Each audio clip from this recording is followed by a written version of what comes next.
Got a good battery, but your GhostCat won't turn on?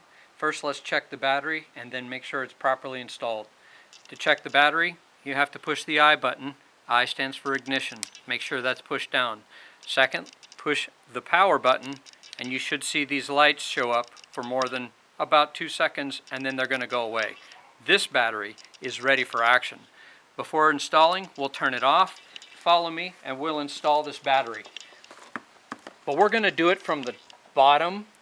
I put it all the way down. Look, this is no way it's going to fit. I'm going to go from the bottom up till it slots and then push it down.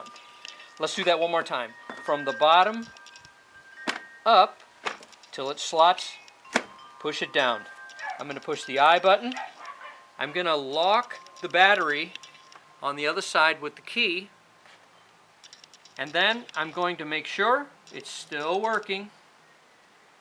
And now this battery should turn on the GhostCat. So after you lock the battery onto the frame, you should be able to get under the battery, lift towards your head, up, and that battery's not going anywhere. It's locked into the frame.